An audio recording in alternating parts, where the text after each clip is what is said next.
Buenos días. Como presidente de Nueva Economía Forum, tengo el placer de darles la bienvenida a un nuevo evento de NEZ Online que organizamos gracias al mecenazgo del Grupo de Salud Asisa y de la compañía de telecomunicaciones Evolutio. Se transmite simultáneamente por Teams de Microsoft y por YouTube a través de nuestra web nuevaeconomiaforum.org. Hoy tenemos el placer de acoger en NEZ Online la intervención de don Miguel Garrido, presidente de la Confederación Empresarial Independiente de Madrid, el alcalde de Madrid y el presidente de la COE. Comenzaremos por el alcalde de Madrid. ¿Cómo se encuentra, señor alcalde? ¿Qué valoración nos hace usted hoy? ¿Van a solicitar el estado de emergencia, la declaración de estado de emergencia? Te agradezco que se haya continuado la organización de esta conferencia por Nueva Economía Forum en las circunstancias que vivimos en Madrid, además que tengamos un ponente de excepción como Miguel Garrido, presidente de CEIM, que es una persona desde luego que contribuye a la mejora de la sociedad y al desarrollo que ha tenido Madrid a lo largo de los últimos años y que nos permite situarnos en la posición en la que estamos. Como también mencionaba desde luego Miguel Garrido desde la presidencia de CEIM, yo he tenido numerosas reuniones con él y con los secretarios generales de las principales organizaciones sindicales y siempre ha demostrado una capacidad de diálogo desde las diferencias y desde planteamientos distintos, pero siempre desde la capacidad de llegar a acuerdos. Por eso los madrileños podemos estar muy contentos de tener como presidente de CEIM, como presidente de la patronal, a Miguel Garrido, que además lleva ya muchos años dedicado a estas labores que son absolutamente esenciales en una sociedad como la que vivimos y cuyo papel, por cierto, está reconocido incluso también a nivel constitucional. En relación a la pregunta que me planteabas, José Luis, respecto de la declaración de zona catastrófica, o lo que legalmente se conoce como la declaración de zona de emergencia. Nosotros lo que planteamos hace unos días es que estamos estudiando si planteamos o no esta solicitud. Entendemos que hay indicios suficientes que justifican que estudiemos la viabilidad de poder declarar Madrid como zona catastrófica. Nunca se había declarado en Madrid la alerta roja por parte de la Agencia Estatal de Meteorología. En segundo lugar, las previsiones de la nevada desde luego se superaron desgraciadamente a peor. La situación en las calles de Madrid creo que todos las hemos podido ver, bien porque vivimos en esta ciudad, bien a través de la televisión, el esfuerzo que se está haciendo por parte del operativo municipal para tratar de garantizar un mínimo de movilidad en esta ciudad, y además entendemos desde luego que la declaración de zona catastrófica en primer lugar beneficiaría a los madrileños que están más perjudicados por haber sufrido daños personales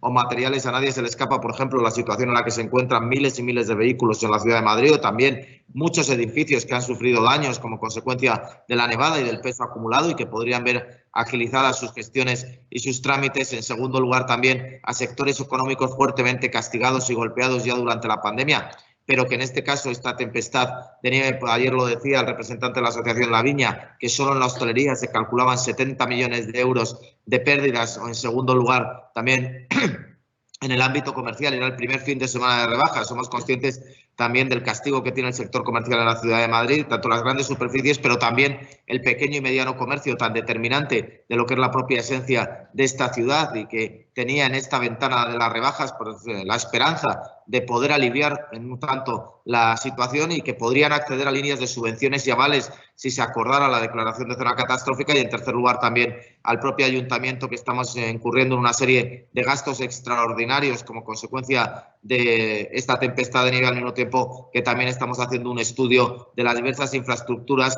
y la situación en la que se encuentran. En esta línea, desde luego, ya hemos detectado, por ejemplo, que en determinados polideportivos se han caído cubiertas de pistas polideportivas, y así lo podríamos hacer, o podríamos a través de las distintas infraestructuras que dependen del ayuntamiento. Celebro la rectificación del Gobierno de la Nación. Nosotros no entendimos en un primer momento que el ministro del Interior denegara una solicitud que ni siquiera se había planteado. Lo único que habíamos dicho es que estudiábamos la viabilidad de poder solicitarlo. No entendíamos que se nos denegara alguna solicitud que ni siquiera habíamos planteado, pero en las últimas horas tanto el delegado del Gobierno como el ministro de Movilidad y Agenda Urbana, así como el propio presidente del Gobierno, se han abierto desde luego a estudiar la declaración de Madrid de zona catastrófica. Incluso el propio delegado del Gobierno entiende que podrían concurrir los requisitos, y recordemos que dentro del Gobierno de la Nación es la persona que más en contacto está en la ciudad de Madrid, por tanto que mejor conocimiento tiene de la situación. Desde ese punto de vista nosotros esperamos tener a lo largo de esta semana desde luego la conclusión de la viabilidad jurídica y de la viabilidad técnica. Hemos recabado los informes de las distintas áreas y distritos que componen el Ayuntamiento de Madrid para poder tomar la decisión definitiva de si lo planteamos o no lo planteamos. Pero estamos en esa fase, aunque eso sí, celebramos la rectificación del Gobierno. Nos parece adecuado que esperen a que presentemos la solicitud antes de decidir si denegarla. ¿Cuál es su pronóstico sobre la recuperación de la movilidad y de la actividad empresarial en Madrid? En relación con la movilidad, nosotros éramos conscientes de que teníamos una ventana de oportunidad que era desde que acabara de nevar prácticamente a primera hora de la tarde del sábado hasta la madrugada del domingo al lunes por el bajón de temperaturas que hoy nuevamente se ha vuelto a producir. Desgraciadamente en Madrid todo se nos ha juntado porque se están produciendo temperaturas que no se habían producido desde los años 40 del siglo pasado y sin embargo esta semana vamos a alcanzar esas temperaturas. Pero nosotros entendíamos que en esa ventana de oportunidad teníamos que tener la capacidad de poder abrir vías de movilidad en los ejes principales de la ciudad. En ese sentido, tuvimos dispuesto para justo ese momento lanzar a la calle más de 6.200 operarios que nos permitieron en un tiempo récord, apenas 24 horas después de que dejara de nevar, haber actuado prácticamente en más de 1.400 calles de Madrid, haber abierto más de 400 kilómetros de movilidad y al mismo tiempo también poder abrir más de 100 kilómetros peatonales. Nosotros marcamos como objetivo que hubiera un mínimo de movilidad a principios de esta semana, que la movilidad razonablemente se pudiera recuperar, aunque no completa, a lo largo de la semana, de esta propia semana y a finales de la semana que viene. Hemos adelantado incluso el plazo de recuperación de trayectos de la empresa municipal de transportes. En un primer momento parecía prácticamente imposible que fuera antes del miércoles o el jueves de esta semana y sin embargo hoy ya han circulado 27 líneas de la empresa municipal de transportes, incluida adicionalmente una línea que permite a todos los trabajadores poder llegar a Mercamadrid, al mismo tiempo que también desde el punto de vista de la recuperación completa de la ciudad, eso va a llevar varias semanas. La nieve todavía se va a quedar entre nosotros, es muy difícil poder retirarla, mucho más difícil aún como consecuencia de las heladas que se están produciendo y por tanto la recuperación de la normalidad, tal y como la entendíamos antes de Filomena, en la ciudad de Madrid todavía puede tardar varias semanas sin duda. Muchas gracias, señor alcalde. Señor presidente de CEAIN, don Miguel Garrido. Bueno, pues, alcalde, muchísimas gracias. Bueno, primero por estar aquí hoy con todas estas dificultades, poder compartir un rato con los que nos están escuchando, muchos de ellos empresarios de nuestra comunidad, de nuestra ciudad. Y yo básicamente lo que quería era darte las gracias, ¿no? Yo creo que el alcalde durante todos estos meses ha sido un ejemplo en cuanto a buena gestión y a cercanía con los distintos sectores que representan, en nuestro caso con el sector empresarial. Y además en estos últimos 4 días pues se le ha vuelto a poner a prueba en una situación, como acaba de decir él, absolutamente excepcional y que no ocurría desde hacía muchas décadas. Y sin embargo, pues a pesar de que hay que entender de que la situación evidentemente tardará en volver a la normalidad, el comportamiento de los servicios públicos ha sido espectacular, ¿no? Abriendo calles, retirando árboles, retirando coches abandonados, atendiendo a personas en dificultad. O sea, yo creo que tú y todo tu equipo, ¿no? y todo la propia vicealcaldesa, el delegado de movilidad, Borja, ¿no? Con el que hemos tenido que estar en contacto para cuestiones puntuales que afectaban a distintos sectores o empresas, habéis tenido, como siempre, como digo, un comportamiento ejemplar. Y en estos momentos de especial dificultad, pues es cuando más se agradece esa cercanía, ¿no? Ese interesarse por los problemas, que en vuestro caso, además, ha sido siempre previo a tomar las decisiones. Es decir, bueno, en este caso de la nevada obviamente no, pero en el caso de las medidas para mitigar los efectos de la pandemia en el sector empresarial, siempre habéis tenido la virtud, yo creo, de ponernos en contacto con los afectados para ver cuáles eran los problemas más importantes que tenían y cuáles eran las posibles soluciones. Y en la mayor parte de los casos hemos sido capaces de conciliar esos intereses y vosotros, además, habéis sido capaces de superar esas dificultades, en muchos casos enormemente complejas desde el punto de vista administrativo legal, para poder llevar a cabo normativas que han aliviado la enorme dificultad que tienen muchas empresas y por lo tanto os lo puedo decir porque así me lo han transmitido las distintas asociaciones que forman parte de CEIM. Gracias a vuestra actuación se han salvado empresas y por lo tanto se han salvado puestos de trabajo. Empresas que son viables y que gracias a, por ejemplo, a la nueva normativa de terrazas excepcional durante este tiempo, etcétera, pues se han podido salvar numerosas empresas. Así que solo tengo una palabra para ti y para despedirte, que es gracias. Gracias en nombre de los empresarios de Madrid. Muchas gracias, señor alcalde. En situaciones tan extraordinarias como la que estamos viviendo, se hace más necesaria que nunca la colaboración público-privada y a ello se va a referir el presidente de la COE, don Antonio Garamendi. ¿Cómo está, don Antonio? ¿Cuáles son sus propuestas? Pues muy buenos días, José Luis, y muy buenos días a tu foro de Nueva Economía. Bueno, lo primero que me gustaría es comentar, es un honor poder compartir aquí este desayuno, ¿no? Desayuno virtual, ¿no?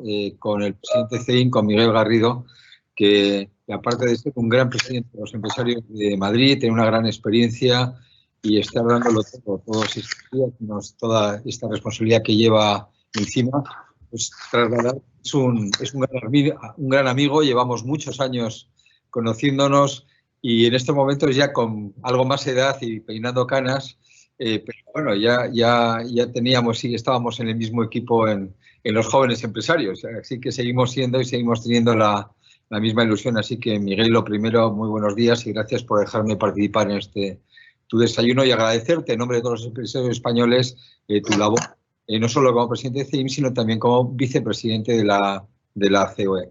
Bueno, yo creo que la pregunta es importante porque siempre se habla de esa colaboración público-privada y siempre ahora se empuja mucho en la parte de lo público y se olvida bastante que lo público está porque lo privado existe, ¿no?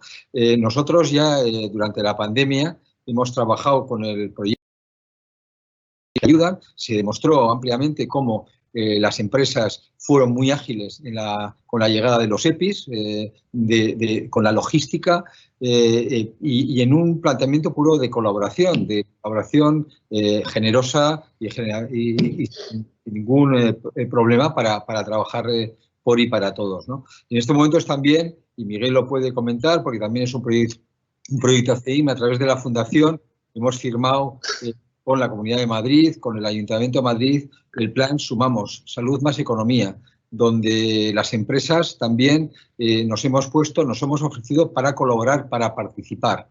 Y yo creo que, por último, y yo creo que sería la reflexión que sí le pidiera a Miguel que hiciera, bueno, pues tenemos también todo lo que es el planteamiento del fondo, de esos fondos europeos, de ese plan de recuperación, donde nosotros pensamos, y así lo decimos, que es clave la participación también de las empresas en todos estos 140.000 millones que pueden llegar o que pueden venir. La realidad, por otro lado, cruda y dura, los datos de caída de empresas, de cierre de empresas, desde principio de año hasta final de noviembre, todavía no tenemos a final de diciembre, son 85.000 empresas las que han cerrado y yo creo que en estos momentos uno de los temas más importantes precisamente para esa recuperación es que el mundo empresarial, es que las grandes, las medianas, las pequeñas y los autónomos puedan seguir teniendo ese espacio para seguir activando el empleo, que es por otro lado la primera preocupación de todos, ¿no? Así que, Miguel, gracias por dejarme participar este rato y ahí va un poco la reflexión para que nos cuentes tus ideas. Don Miguel. Bueno, muchas gracias, Antonio. Gracias, presidente y amigo. Yo quiero también aquí hacer un reconocimiento a la labor que la COE y personalmente tú, me consta, has tenido durante todos estos meses. Yo creo que, bueno, pues obviamente ninguno de nosotros podía prever que nos íbamos a encontrar en una situación como la que nos hemos visto, pero la manera en la que has reaccionado, poniéndote al frente de todos nosotros y demostrando una capacidad de respuesta, una capacidad de trabajo, porque aparte de todas esas negociaciones y tal, intensísimas que ha habido durante este tiempo, has tenido que atender a los distintos sectores, a las distintas organizaciones que te hemos estado reclamando tu presencia, a los medios de comunicación. Y todo ello, además, siempre lo has hecho con una enorme sensatez, sentido común y, desde luego, volcándote en la defensa de los intereses de todos los que nos representas, ¿no? Y ejemplos como la cumbre empresarial que se celebró de enorme éxito, pues demuestran que has estado a la altura, y todos los empresarios, desde luego, de nuestras organizaciones, así lo tenemos que reconocer públicamente. Así que muchas gracias, Antonio, por la labor que has estado haciendo, y mucho ánimo por la que todavía te queda por hacer, ¿no? Yo, respecto al tema de la colaboración público-privada, yo creo que sin duda es un pilar incuestionable de nuestro modelo económico, ¿no? Yo creo que las administraciones son responsables de garantizar unos servicios públicos, por un lado suficientes y por otro lado de calidad, y para ello emplean el dinero que aportamos todos los contribuyentes, ¿no? Tanto personas como empresas. Y eso lo deben hacer, por lo tanto, con la mayor eficiencia posible, como haríamos cualquiera de nosotros en nuestras empresas o en nuestras familias. Es decir, conseguir los objetivos de cantidad y de calidad de los servicios al menor precio posible. Y las empresas casi siempre son capaces de satisfacer esas necesidades con un menor coste para la administración. Es decir, cuando digo menor coste para la administración, quiero decir para nosotros, que somos los que pagamos esos gastos de la administración, los contribuyentes. Por lo tanto, creo que se debería extender todavía mucho más de lo que hoy se hace la prestación de servicios públicos por parte del sector privado, de las propias empresas privadas, puesto que en muchos casos, o por lo menos siempre, que lo puedan hacer de manera más eficiente y, por lo tanto, más rentable. Yo creo que nos preocupa el crecimiento imparable que está teniendo el sector público en las últimas décadas. Esto no es un tema puntual de un gobierno, otro, es un tema que viene de décadas, y precisamente creo que un buen indicativo de que mida la gestión de muchas administraciones es precisamente la capacidad que tienen de contratar esos servicios públicos a quien los pone en marcha de manera más rentable, que, como digo, en la mayor parte de los casos son las empresas privadas. La colaboración público-privada, además, debe llegar mucho más, y Antonio, has contado perfectamente los programas que desde la Fundación COE hemos puesto en marcha, tanto el plan o el proyecto de empresas que ayudan, como ahora más recientemente el plan Sumamos, para colaborar, contribuir con las distintas administraciones en la contención de los contagios.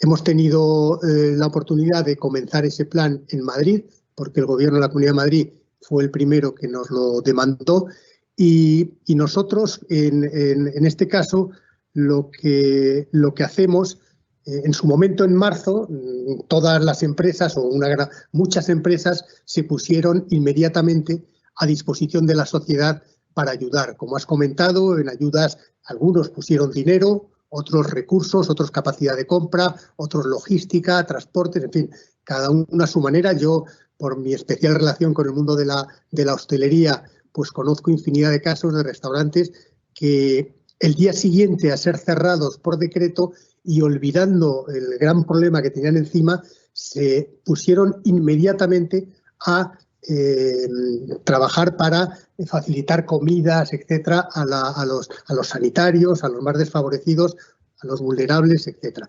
Y lo hicieron, como digo, dejando aparte sus problemas y buscando incluso entre sus proveedores quien pudiera aportar los productos, etcétera. Yo creo que eso fue un ejemplo maravilloso de cómo la sociedad civil se puso en marcha inmediatamente. Ahora, en este momento en el que nos encontramos, tenemos una prioridad, una necesidad, que es mantener cierta actividad económica, haciéndola compatible con las medidas que se toman para contener los contagios. Por eso hemos empezado, como digo, con la Comunidad de Madrid, pero ya se está trabajando, me consta, con otras comunidades autónomas.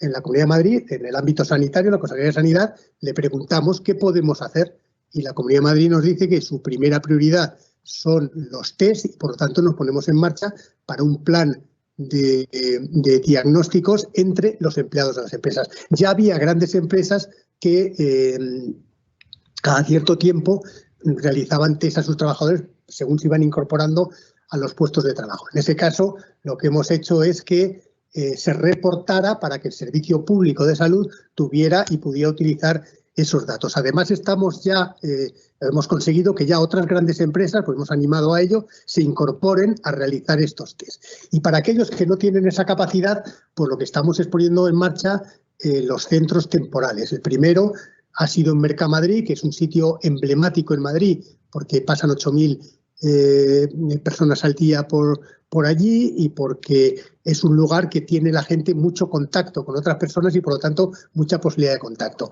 En tiempo récord hemos sido capaces, con la Fundación COE, la propia Consejería de Sanidad de la Comunidad de Madrid y CEIM, de poner en marcha, y la propia Mercamadrid, que ha hecho un trabajo excelente y que, por cierto, hoy ya está abierta con normalidad para volver a suministrar mercancías a los madrileños, y hemos sido capaces allí de poner en marcha ese proyecto. ¿Qué queremos ahora? Pues poner más centros temporales, pero importantísimo, involucrar a la capacidad privada, como son las farmacias, como son las mutuas, para poder multiplicar la estrategia que marca cada comunidad autónoma dentro de sus estrategias. Por lo tanto, yo creo que esa es la línea. En cuanto a los fondos europeos, yo creo que es importantísimo aquí también impulsar la colaboración público-privada para conseguir la mayor eficiencia posible en que efectivamente esos 140.000 millones lleguen. Y lleguen a todos, y lleguen a las administraciones públicas, naturalmente, pero que lleguen también a todo el tejido empresarial, a las grandes empresas, a las medianas empresas, a las pequeñas empresas y a las pymes, porque es una oportunidad que no podemos perder. Y desde ahí, COE está haciendo una magnífica labor a través de la Oficina de Fondos Europeos, que a partir de la próxima semana en Madrid vamos a tener también una oficina de fondos europeos para ayudar a todas las empresas madrileñas a que puedan aprovechar esos fondos para mejorar su competitividad y para adaptarse a lo que viene en adelante, porque es muy importante que esos fondos sirvan de verdad para transformar y para hacer más competitivas nuestras empresas. Así que gracias, muchísimas gracias, don Antonio, Miguel. y nada, seguir trabajando. Hay dos preguntas que vienen dirigidas a los dos. Está todavía conectado don Antonio Garamendi. Son de Luis Ángel Prieto. Dice, ¿creen ustedes que finalmente el Gobierno aceptará ampliar hasta junio o más allá los ERTES? Y Carlos Centenos le pregunta si se aceptará la petición empresarial de suavizar la prohibición de despedir en la prórroga de los ERTES, propuesta que está defendiendo don Antonio Garamendi. Don Antonio, ¿quiere intervenir sobre este tema? Bueno, estamos en plena, voy a decirlo, diálogo, ¿no?, con respecto a lo que es esta ampliación de los ERTES. Bueno, evidentemente lo que es en el plazo, pues parece que nuestra petición de que mínimo llegara a junio, pues parece que va a ser aceptada. Por tanto, yo creo que esa es una buena noticia. Hay una realidad también. En el mes de diciembre hemos ido consiguiendo también que algún sector, como era el caso de la hostelería, también tenga un tratamiento especial, porque es uno de los sectores que están sufriendo de una forma muy especial, y es por lo que también tardamos en dar el visto bueno la última vez, es decir, que tanto hostelería como comercio quedaban fuera, ¿no?, de este espacio. Pero en estos momentos no es tanto la cláusula como en algún caso la interpretación que se hace con respecto al mantenimiento del empleo. O sea, nosotros no estamos diciendo tanto hay que despedir como cuanto el decir, yo lo he dicho antes, lo que no queremos es que caigan más empresas, y de hecho de enero a noviembre pues han sido 85.000, de noviembre a noviembre han sido 107.000. Este tema de la pandemia está afectando de una forma muy importante, especialmente a las pequeñas y medianas empresas. Lo que estamos intentando es que en la interpretación de esa cláusula, donde se hablaba del preconcurso, acreedores, etcétera, bueno, pues realmente siga en cierta medida las ideas que teníamos cuando entre todos nos pareció razonable la cláusula, ¿no?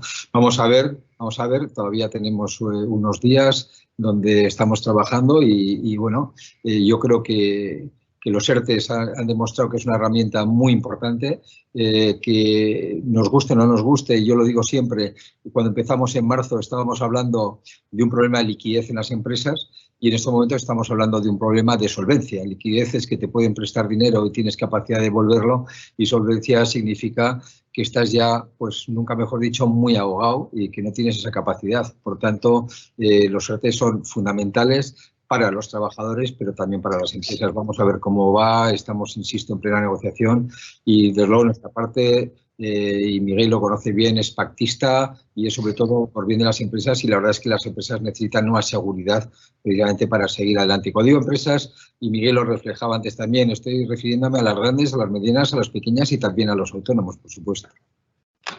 Don Miguel, ¿cuál es la posición de CEIN en relación con los ERTEs? Bueno, nosotros somos parte de COE y, por lo tanto, trabajamos conjuntamente con ellos. Yo creo que los ERTEs han sido una herramienta de una enorme utilidad. Creo que, desde luego, sobre todo al principio, cuando se pensó que esta crisis iba a ser acotada en el tiempo, tuvimos que acogernos muchísimas empresas de todos los sectores. Según se va alargando el tiempo, hay empresas que ya pues no lo necesitan, ya necesitan otro tipo de figuras o actuaciones, pero desde luego a día de hoy son muchísimas las empresas que necesitan que se aplace esta herramienta, que no que en el caso de que desapareciera abruptamente tendría consecuencias dramáticas para muchos, y por lo tanto lo que tenemos es que buscarlos. Yo creo que luego también es importante que empecemos a pensar ya en otro tipo de herramientas de flexibilidad, pero ya al margen del tema de los ERTEs. Yo creo que los ERTEs tenemos que seguir con ellos, y mientras dure esta situación de imposibilidad de tener una actividad normal por las restricciones que todavía hay a la movilidad o a determinadas actividades, pues hay que mantener los ERTEs. Y yo creo que es muy importante el trabajo que tenemos que hacer, y desde luego espero que en los próximos días o semanas, en cualquier caso pronto, se pueda alcanzar un acuerdo que dé tranquilidad a todos aquellos que están esperando esta situación para poder eliminar otro elemento de incertidumbre dentro de todos estos que tenemos actualmente. Sara Valencia le pregunta a don Miguel qué opina de la campaña a favor de la armonización fiscal entre comunidades autónomas, una entelequia cuando ya el País Vasco y Navarra disfrutan de una autonomía a la que no están dispuestos a renunciar. Tomás Herrán le pregunta si cree usted posible que el Gobierno siga adelante en sus intenciones de acabar con el régimen especial en la Comunidad de Madrid en impuestos como sucesiones, donaciones y patrimonio. Bueno, esto es una cuestión, desde luego, de enorme trascendencia. Yo creo que no solo para la Comunidad de Madrid, sino para todo el resto de España. Hablar de una armonización fiscal cuando tenemos un régimen aprobado en la Constitución de competencias de las comunidades autónomas, y concretamente a través de la Ley Orgánica de Financiación de las Comunidades Autónomas hay aprobado un régimen de corresponsabilidad fiscal que permite a las comunidades autónomas del régimen común, porque efectivamente hay los regímenes forales que están aparte, y por lo tanto nunca va a haber, en ningún caso va a haber una armonización fiscal en toda España, porque siempre va a haber esas excepciones, y por lo tanto no sería correcto hablar de armonización fiscal. En todo caso sería armonización fiscal entre determinadas comunidades autónomas. Pero en cualquier caso, como digo, la corresponsabilidad fiscal es una herramienta al servicio de todas las comunidades autónomas de régimen común para gestionar sus políticas fiscales, no solo del gasto, que eso ya lo tienen todas, sino también de los ingresos, ¿no?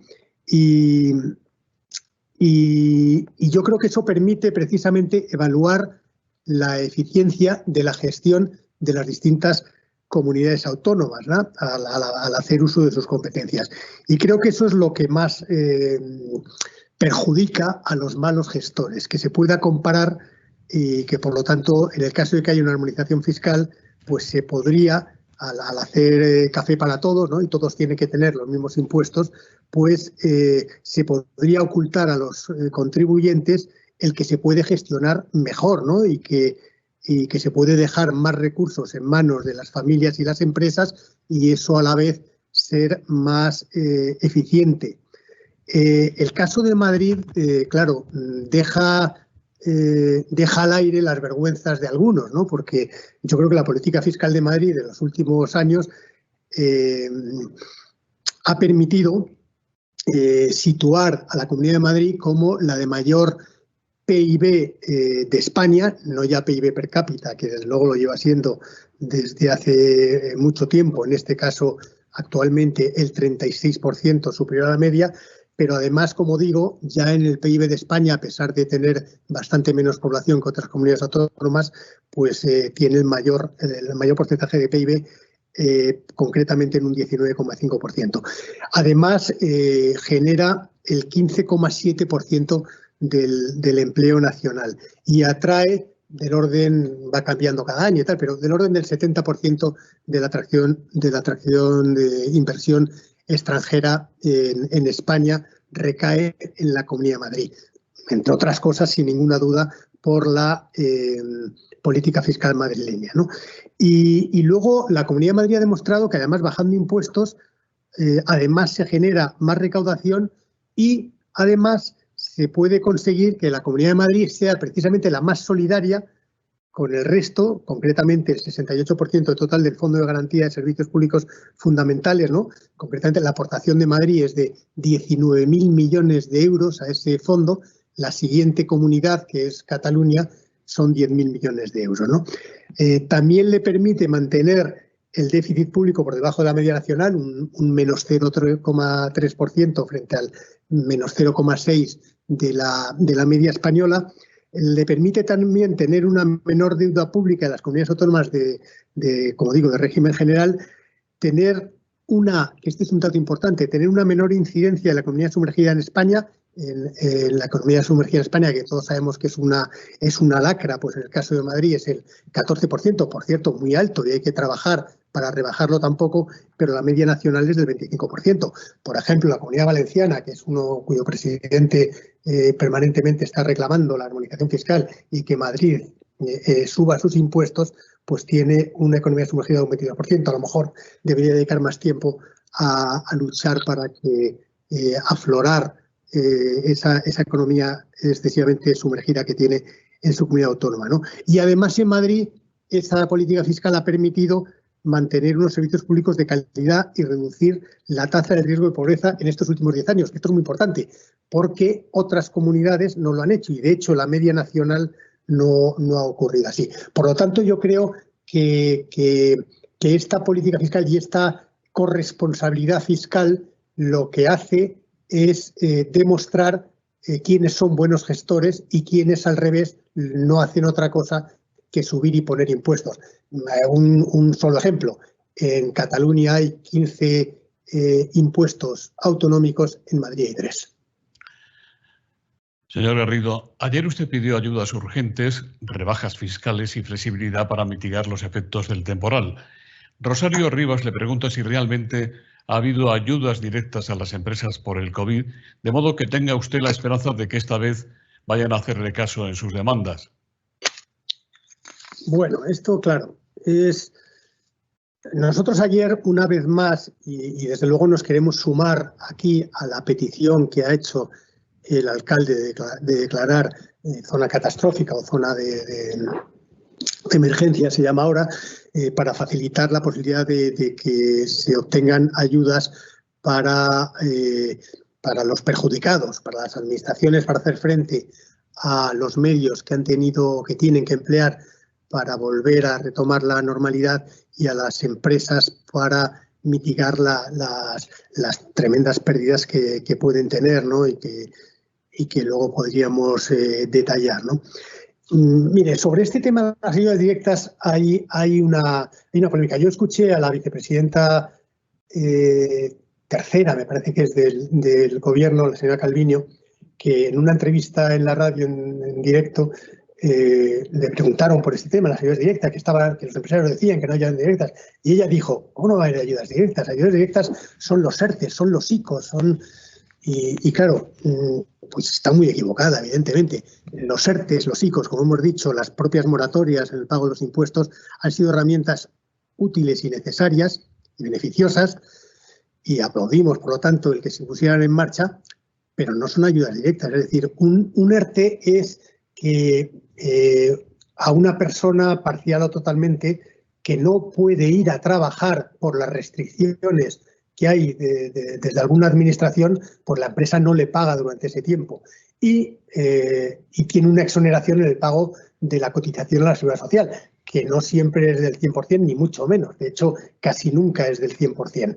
Y por lo tanto se sigue pagando en muchos casos una parte de esa cotización por una persona que no está trabajando. Por lo tanto, es una herramienta para facilitar que esas personas sigan contratadas y no vayan al desempleo en una situación de emergencia, pero no es una ayuda directa, por lo menos para la empresa.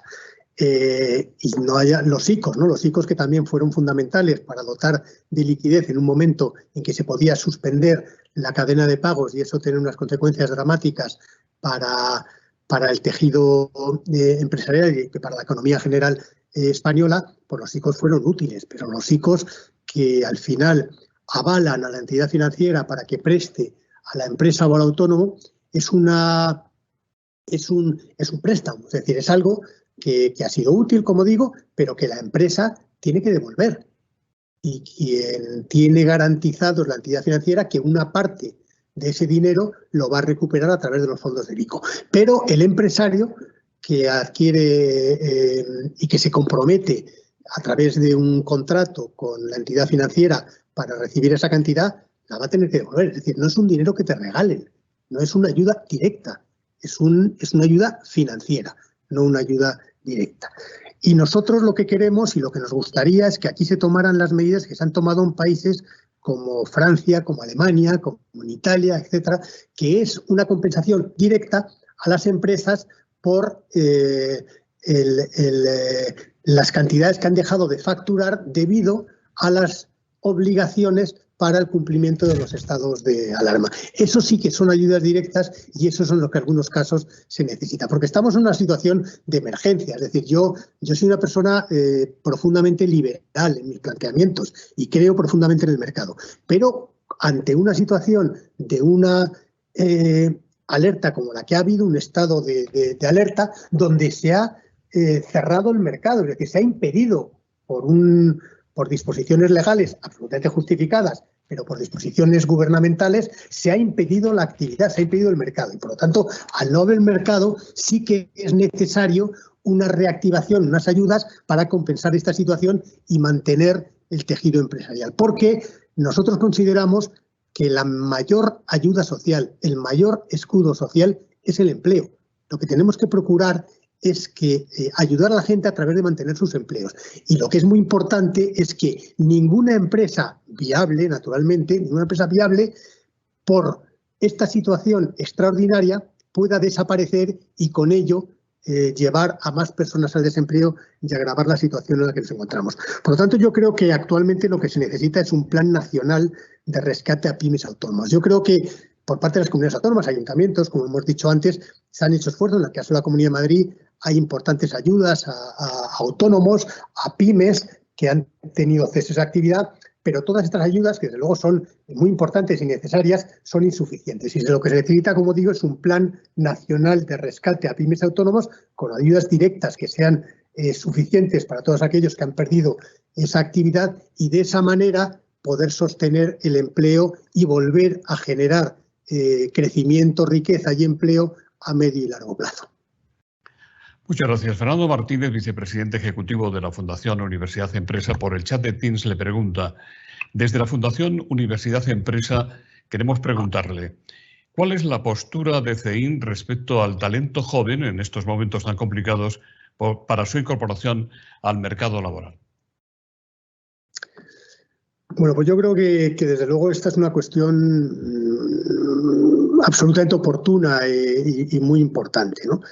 Yo creo que en España quizás el mayor problema que tenemos es el desempleo juvenil, la falta de oportunidades para los jóvenes para el acceso al empleo. Y esto es algo en el que todos tenemos que reflexionar y que buscar soluciones, puesto que esto sí que es un problema absolutamente grave y muy preocupante.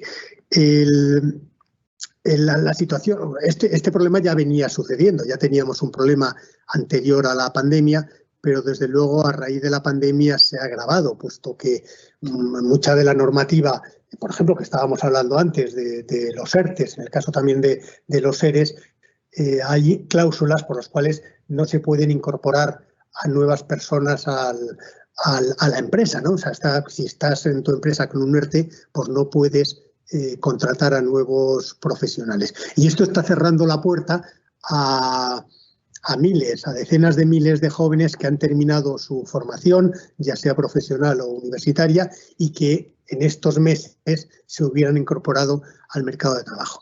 Por lo tanto, creo que todos tenemos que aquí hacer un esfuerzo por dar una solución. Es verdad que en el mundo muchas veces culpamos al mundo universitario, puesto que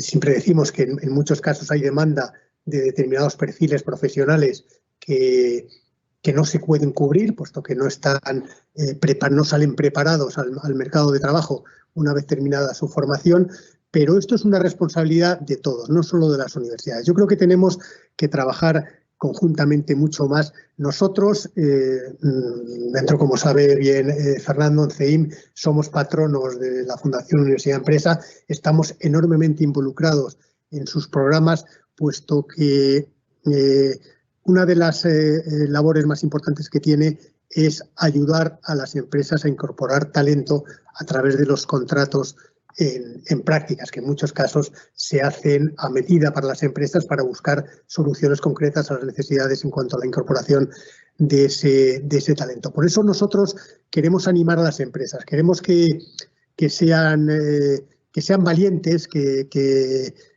porque les va a ser rentable. Es decir, es verdad que en esta situación en la que estamos viviendo, en los que en muchos casos ni siquiera hay una presencia física de las personas en la empresa, el incorporar a personas en prácticas pues puede ser una dificultad, pero sin ninguna duda va a ser rentable a medio plazo, puesto que las empresas van a necesitar hoy más que nunca, por esa transformación digital, por todo el teletrabajo, necesitan nuevos perfiles, que esos perfiles son los que ahora están acabando su preparación, como digo, universitaria o a través de la formación profesional, y ahora es cuando, a través de esos programas, por ejemplo, de la Fundación Universidad Empresa, van a poder diseñar específicamente para las empresas y van a poder ir incorporándolas. Y yo creo que aquí también, por parte de la Administración y concretamente del Ministerio de Trabajo, debería hacer una reflexión para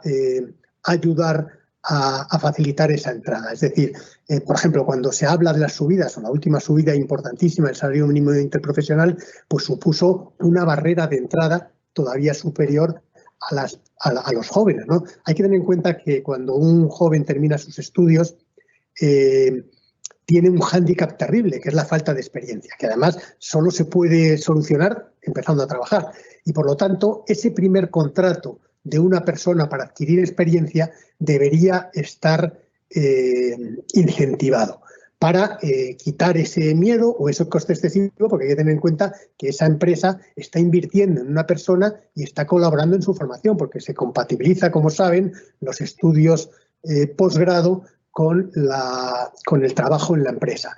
Y en muchos casos, en la mayor parte de los casos, de hecho, esas personas acaban formando parte de la plantilla de la empresa. Pero es que aunque no acaben formando parte, la experiencia que adquieren después de 6 meses o de un año trabajando en prácticas en una empresa les ayuda mucho a su desarrollo profesional posterior. Y por lo tanto, yo desde luego aquí animo a todos, al mundo universitario, a las empresas y a la administración, a que busquemos una solución para no negar oportunidades a unos jóvenes que han hecho un terrible esfuerzo en los últimos años y que ahora en muchos casos se ven que no pueden ser premiados con un trabajo para el que están preparados y al que en cierto modo tienen derecho.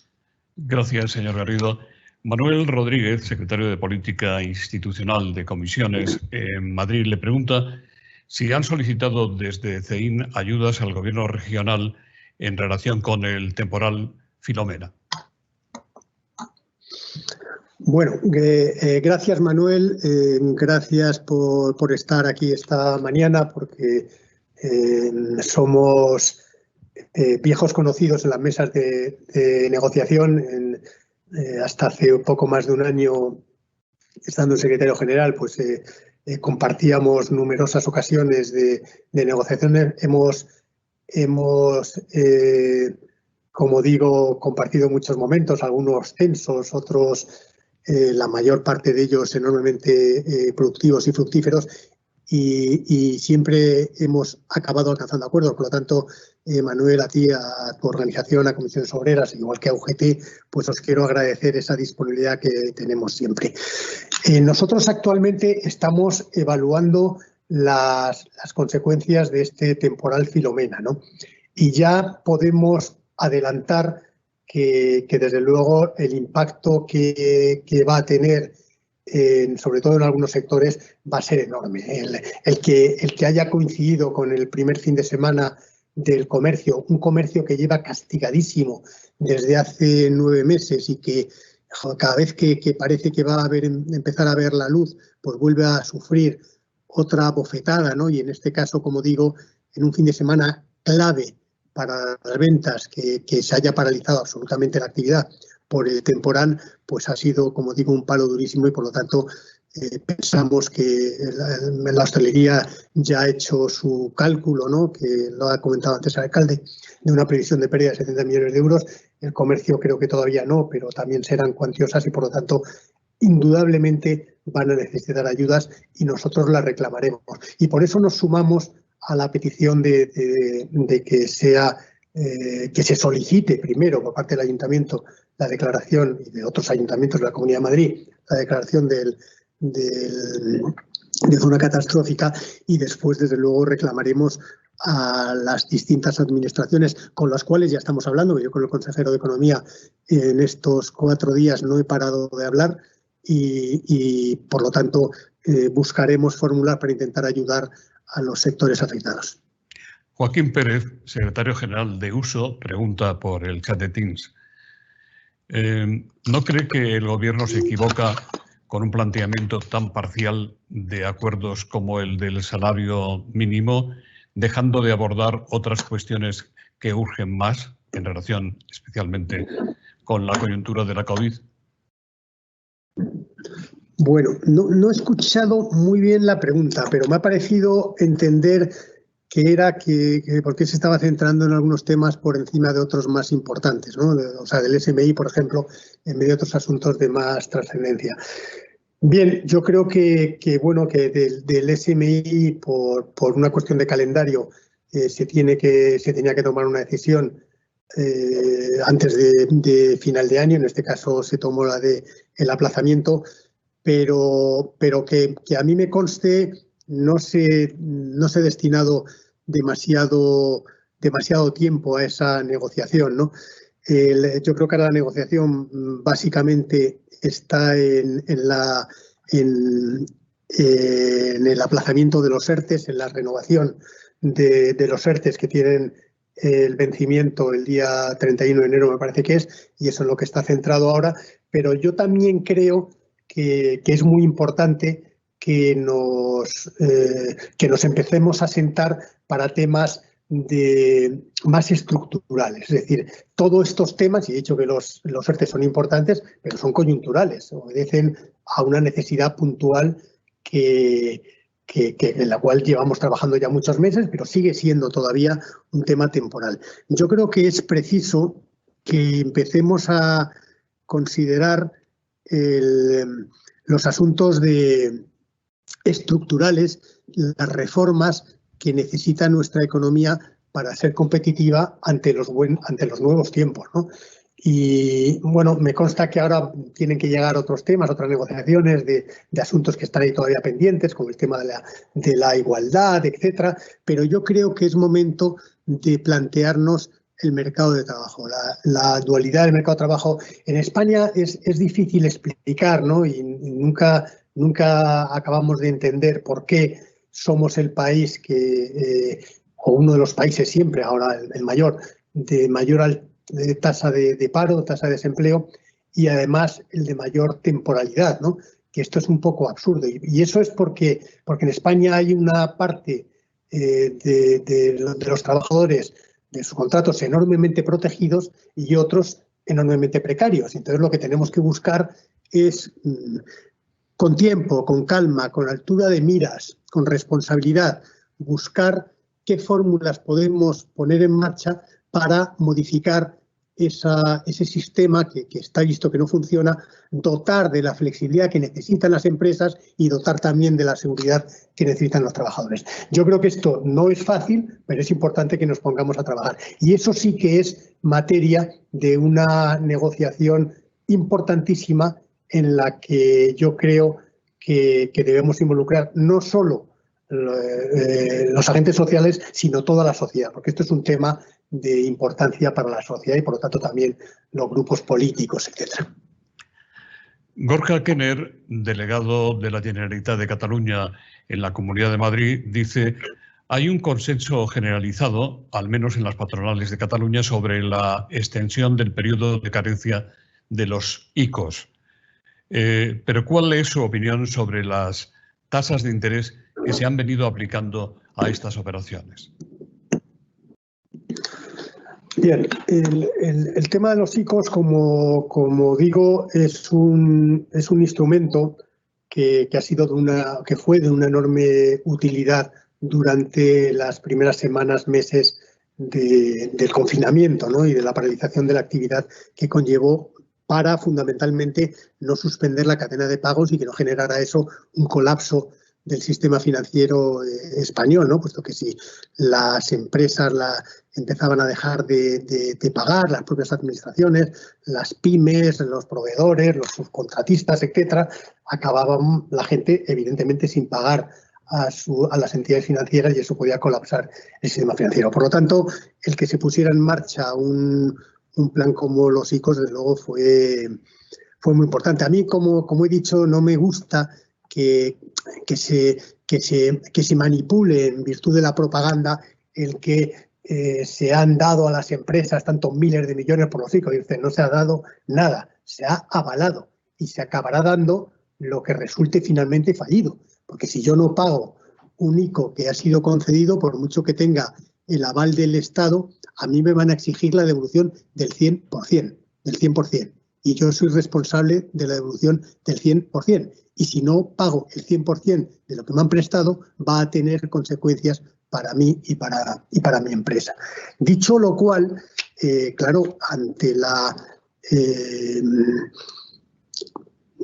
caída brutal de la actividad que todavía tienen muchísimos sectores, yo concretamente estoy en uno, que es el del sector de las agencias de viajes, donde la caída está entre el 85 y el 90% todavía, y llevamos así 10 meses y desgraciadamente parece que todavía nos queda mucho tiempo.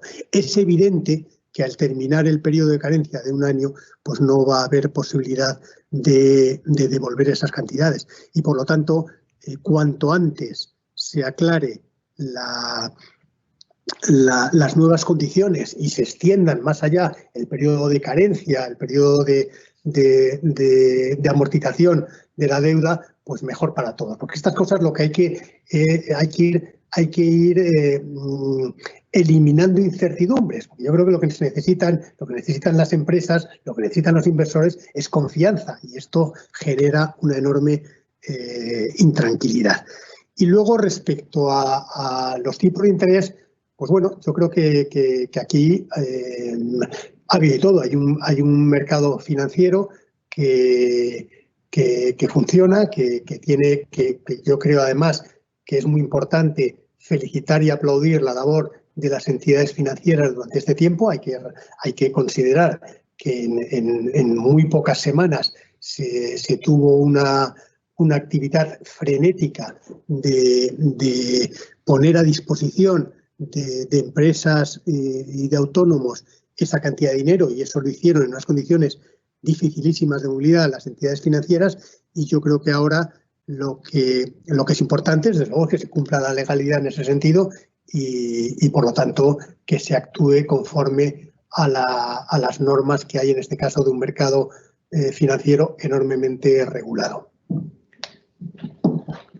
Para finalizar, ¿qué peticiones hace usted al Gobierno de la Nación y al de la Comunidad de Madrid para la recuperación económica y social tras la pandemia y el temporal? Perdón, José Luis, no he oído. Para finalizar ya, ¿qué peticiones hace usted como presidente de CEIN, tanto al Gobierno de la Nación como al de la Comunidad de Madrid, para la recuperación económica y social tras la pandemia y el temporal? Bien, bueno, vamos a ver. Yo lo primero que quería hacer, porque creo que es de justicia, es aplaudir la decisión valiente y comprometida que tomó la Comunidad de Madrid después del verano, en el momento, digamos, de preocupación por la segunda ola, de centrar las medidas de contención de la pandemia, de la COVID, en aquellos focos donde realmente se están produciendo los contagios. Porque la tentación que muchas administraciones tuvieron era actuar con brocha gorda y paralizar la actividad. Yo creo que esta pandemia, que a todos nos ha sorprendido y que todavía nos sigue comprendiendo, pues hay cosas que vamos aprendiendo con ella, ¿no? Y yo creo que una de ellas, y sorprendentemente por parte de muchas administraciones no se acaba de decir, es que los contagios no los produce la movilidad, los produce la actividad que tú hagas, los contactos que tú tengas, no la movilidad en sí mismo, ¿no? Y por lo tanto, lo que hay que centrarse en cada momento es en las medidas más efectivas para contener los contagios sin que ello o que ello repercuta lo menos posible en la actividad económica. Y como digo, en el caso de la Comunidad de Madrid, en un momento de mucha tensión y de mucha presión, porque les hicieron enorme presión, de hecho, se intervino la Comunidad de Madrid por parte del Gobierno y del Ministerio de Sanidad, el Gobierno decidió que donde había que actuar era en los ámbitos privados, en los ámbitos familiares y sociales, que era donde se estaban produciendo los contagios, y no en los ámbitos empresariales, que también está demostrado que es donde menos contagios se producían. Esa decisión ha permitido que hubiera cierta actividad económica y desde luego ha permitido salvar a cientos o a miles de empresas. Y eso, como digo, fue valiente y hay que aplaudírselo, porque es lo que más ha ayudado a las empresas madrileñas a sobrellevar un dificilísimo tercer trimestre. Nosotros, como digo ahora, lo que las empresas necesitan es seguridad y confianza. Necesitamos seguridad jurídica, es decir, no podemos estar permanentemente cambiando las normas o amenazando con reformas, etcétera, que asustan a las empresas. El otro día, en un periódico en Expansión, me parece que es, venía que las empresas extranjeras, los inversores extranjeros percibían una enorme inseguridad jurídica en España y eso retrae las inversiones. Necesitamos, además, que mejore la situación sanitaria, es decir, hasta que no mejore sensiblemente la situación sanitaria, difícilmente se va a recobrar la actividad. Ahora, con el tema de las vacunas, volvemos a reclamar que se cuente con el sector privado, con el sector sanitario privado, que ha demostrado ser tan eficaz, aunque se hable tan poco de él, para ayudar en esa campaña. Es decir, no parece razonable que no se empleen todos los medios públicos o privados para ayudar a las campañas de vacunación. Es decir, ¿cómo es posible que las mutuas o que los centros médicos de las empresas, que por ejemplo todos los años vacunan contra la gripe, no lo estén haciendo en el momento que toque a los colectivos que se determine, no lo hagan para las vacunas, ¿no? En el caso de los test lo hemos visto. Es decir, ¿cómo es posible que tras mes y medio esperando autorización para vacunar en las farmacias se autorice solo para aquellos casos de población de riesgo determinada, etcétera. Pero ¿qué más les da que uno se pueda hacer la prueba del test de antígenos, que va a mejorar y que hubiera evitado miles de contagios entre personas, en familias, en reuniones que han tenido? Y ahora, por ejemplo, se haya pedido que sean las mutuas donde se pueda también a la población trabajadora, que es el 50% los que están en trabajos privados de los españoles, ¿por qué no se permite de una vez? Y llevamos ya un mes o algo más de un mes esperando la autorización del Ministerio de Seguridad Social para poder hacer test a los trabajadores de las empresas en las instalaciones de las mutuas que están preparadas. Es que nadie lo entiende. Yo creo que eso es fundamental. Y luego, como digo, es fundamental el que haya unas mejores condiciones. Rebajas fiscales. Oiga, no se puede hablar de rebajas fiscales. Pues ¿por qué no? O sea, lo que no se puede hablar para mí es de incrementos fiscales. Es decir, somos el único país de Europa, o por lo menos, a lo mejor hay alguna excepción, yo no la conozco. Creo que somos el único país de Europa, o uno de los únicos países de Europa, de los poquísimos países de Europa, que en vez de bajar los impuestos, estamos subiendo los impuestos en una situación de absoluta recesión económica. Es decir, somos el país de Europa, eso sí, en el que más ha caído el PIB, en el que más de Europa. Y sin embargo, somos el único país que estamos hablando no de bajar impuestos, de subir impuestos. Ahora con el tema del recibo de la luz. Pues ayer vimos que Portugal ha rebajado el IVA de la electricidad del 20 y tantos % al 6%. Bueno, pues aquí, ¿por qué no se plantean esas cosas? Entonces, además de esas ayudas directas que digo que son enormemente necesarias para muchos sectores, creo que hay otras políticas que se pueden hacer.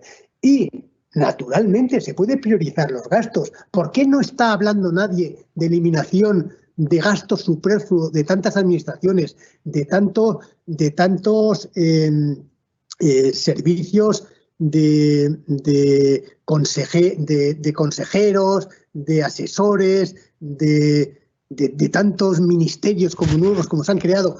¿Por qué nadie ha hablado, cuando se está comentando que el ministro Illa a lo mejor se va en las próximas semanas, por qué nadie habla de poder fusionar otra vez el Ministerio de Seguridad Social y el Ministerio de Sanidad? ¿Por qué nadie lo cuestiona eso? Nadie dice, oiga, ¿por qué no se puede? Y se pone un buen secretario de Estado de Sanidad técnico y no político que ataje esta situación sanitaria, y de esa manera concentramos, como se deberían concentrar otras muchas departamentos de las administraciones. Y yo creo que esas son las políticas que necesitamos para que las empresas puedan volver a la senda del crecimiento y de la creación de empleo que toda la sociedad necesita. Hemos llegado al final de un nuevo evento telemático de Nueva Economía Forum, en el que hemos tenido el honor de contar con la participación del presidente de CEIN, don Miguel Garrido. Gracias a quienes han intervenido también, el alcalde de Madrid, don José Luis Martínez Almeida, y don Antonio Garamendi, presidente de la COE. Nuestras disculpas por los problemas técnicos probablemente causados por el temporal que hemos tenido al principio. Gracias en nuestro nombre y en el de nuestros mecenas, el doctor Francisco Iborra, presidente de Asisa, don Jacinto Cabestany, consejero delegado de Evolutio, y doña Pilar López, presidenta en España de Microsoft, nuestro socio tecnológico. Gracias a todos ustedes por su asistencia y les invitamos a nuestros próximos eventos telemáticos de Nueva Economía Forum. Buenos días, salud y esperanza, don Miguel. Muchas gracias, salud y esperanza.